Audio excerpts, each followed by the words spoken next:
জয় যিশু। প্রথম পাঠ শিষ্যচরিত হতে আজকের বাণী পাঠ ৮ অধ্যায় ১ থেকে ৮ পদ।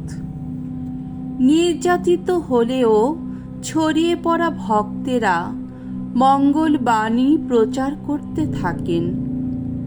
স্তেফান যেদিন মারা গেলেন সেই দিন থেকে জেরুসালেমের মণ্ডলীর ওপর কঠোর নির্যাতন শুরু হলো।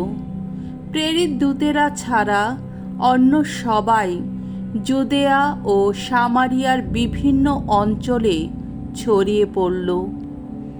কয়েকজন ভক্ত মানুষ স্তেফানের দেহটির সমাধি দিলেন। তার জন্যে গভীর শোক প্রকাশ করলেন তারা। এদিকে শোল তখন মণ্ডলীর সর্বনাশ করে বেড়াচ্ছেন। বাড়িতে বাড়িতে হানা দিয়ে তিনি স্ত্রী পুরুষদের টেনে বের করে কারাগারে নিক্ষেপ করছেন। যারা চারদিকে ছড়িয়ে পড়েছিল তারা কিন্তু নানা জায়গায় ঘুরে ঘুরে মঙ্গলবাণী প্রচার করতে লাগল। এইভাবে সামারিয়ার একটি শহরে গিয়ে ফিলিপ সেখানকার লোকদের কাছে খ্রিস্টের কথা প্রচার করতে লাগলেন। সবাই এক প্রাণ হয়ে নিবিষ্ট চিত্তে তার কথা শুনত, কারণ ফিলিপের যত অলৌকিক কাজের কথা তাদের তো কানে আসছিল এবং তারা নিজেরা ওসব দেখতেও পাচ্ছিল। তখন তো অপবিত্র আত্মায় পাওয়া বহু লোকের মধ্য থেকে ওইসব বিদেহী আত্মা জোরে চিৎকার করে বেরিয়ে আসত এবং পক্ষাঘাতগ্রস্ত বা পঙ্গু বহু মানুষই সুস্থ হয়ে উঠত।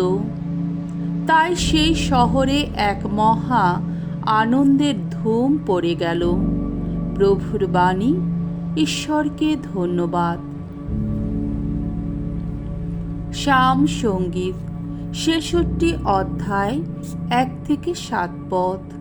ধো, সারা পৃথিবী ঈশ্বরের জয়ধ্বনি করো, গাও তার নামের মহিমা। সমগ্র পৃথিবী ঈশ্বরের জয়ধ্বনি করো, গাও তার নামের মহিমা। এসো, নিবেদন করো তার গৌরবের গাথা। ঈশ্বরকে বলো, কি বিস্ময়কর তোমার সকল কর্ম। সমগ্র পৃথিবী প্রণত হয় ওগো তোমার চরণে। সবাই তোমার নামে স্তুতিগান করে। ঈশ্বর কত কি যে করেছেন একবার এসে দেখে যাও। দেখো মানব জগতে কি বিস্ময়কর তার কর্মকীর্তি। একদিন সাগরকে পরিণত করলেন তিনি শুষ্ক ভূমিতে। মানুষ তখন পায়ে হেঁটে পার হলো সেই মহানদী। তাই তার কথা ভেবে আনন্দ করি আমরা। আপন ক্ষমতা বলে সতত প্রভুত্ব করেন তিনি। বাণী বন্দনা। জয় মৃত্যুঞ্জয়, জয় তোমারই জয়।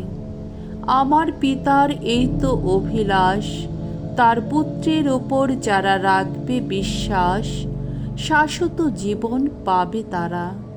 জয় মৃত্যুঞ্জয়, জয় তোমারই জয়। মঙ্গল সমাচার। যোহন রচিত মঙ্গল সমাচার ৬ অধ্যায় ৩৫ থেকে ৪০ পদ। পরম পিতার ইচ্ছা এই যে তার পুত্রের প্রতি বিশ্বাসী সকলেই যেন শাশ্বত জীবন পায়। কাফারনাউম নগরের সমাজগৃহে যিশু একদিন ইহুদিদের বললেন, আমি সেই জীবন রুটি। যে আমার কাছে আসে সে কখনো ক্ষুধার্ত হবে না। আমাকে যে বিশ্বাস করে সে কখনো তৃষ্ণার্ত হবে না। অথচ আমি তো তোমাদের বলেইছি, তোমরা আমাকে দেখেও বিশ্বাস করছো না। পিতা আমার হাতে যাদের তুলে দিয়েছেন তারা সকলে আমার কাছে আসবে, আর যে আমার কাছে আসবে আমি তাকে কখনো ফিরিয়ে দেব না। কারণ আমি স্বর্গ থেকে নেমে এসেছি নিজের ইচ্ছা মেনে চলতে নয়, বরং যিনি আমাকে পাঠিয়েছেন তারই ইচ্ছা মেনে চলতে। এখন যিনি আমাকে পাঠিয়েছেন তার ইচ্ছা এই যে তিনি আমার হাতে যাদের তুলে দিয়েছেন আমি যেন তাদের কাউকে না হারাই, বরং শেষ দিনে যেন তাদের সকলকেই পুনরুত্থিত করি।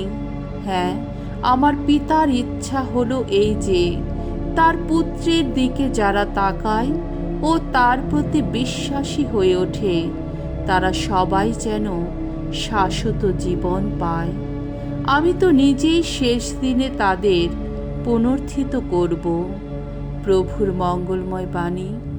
খ্রিস্ট প্রভু তোমার প্রশংসা হোক।